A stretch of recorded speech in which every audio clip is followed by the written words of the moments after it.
Hi friends, நான் இந்த கத்தி ஷார்ப் பண்ணுறது பார்த்திங்கன்னா மீஷோவில் தான் வாங்கினேன். செம்ம வர்த்துன்னு சொல்லலாம். சூப்பராக யூஸ் ஆகுது, நல்லா இருக்குது, நல்லா ஷார்ப்பாக காயெல்லாம் கட் பண்ணிடுறேன்.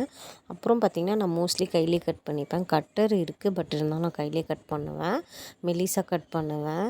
ரெண்டாவது, நான் குருமா குழம்புக்கெலாம் நான் பெரிய பெரிய துண்டாகவே போட மாட்டேன். காய்ங்கெல்லாம் ரொம்ப பிடிச்சா போடுவேன். அப்போ தான் குழம்புல நல்லா மேட்ச் ஆகிட்டு பிசைஞ்சு சாப்பிடும்போது அப்படியே சாப்பிடுவாங்க. இல்லைன்னா பெருசு பெருசு போட்டால் தனித்தனியாக எடுத்து வச்சுருவாங்க. அதனால் நான் செய்ய மாட்டேன். அந்த மாதிரி சிக்கன் குழம்புக்கு போடுவோம் பார்த்திங்களா, அதே மாதிரி தான் பட்டை லவங்கம் ஏலக்காய்லாம் அரைச்சி ஊற்றி அப்புறமா தான் இஞ்சி பூண்டு பேஸ்ட்லாம் போட்டு வதக்கி செய்வேன்.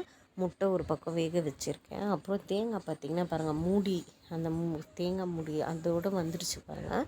ஏன்னா நான் வந்து ஃப்ரீசரில் வச்சு எடுத்தேன்னா கொஞ்சம் நேரம் எனக்கு ஈஸியாக வந்துடும். இந்த டிப்ஸ் நிறைய பேருக்கு தெரியும், தெரியாதவங்களுக்கு சொல்கிறேன். முட்டை வந்து கட் பண்ணி அப்புறமா தான் நான் குழம்புல போடுவேன். அப்படியே வேக வச்சு உரித்து போட மாட்டேன். ஏன்னா கட் பண்ணி போட்டால் அந்த கிரேவிலாம் அந்த கொஞ்சம் அதுக்குள்ளே இறங்கும், நமக்கு நல்ல ஃப்ளேவர் டேஸ்ட்டாக இருக்கும் சாப்பிடும்போது. எனக்கு வெறுமனே அப்படியே வேக வச்சு கட் பண்ணி அப்படியே போட மாட்டேன்.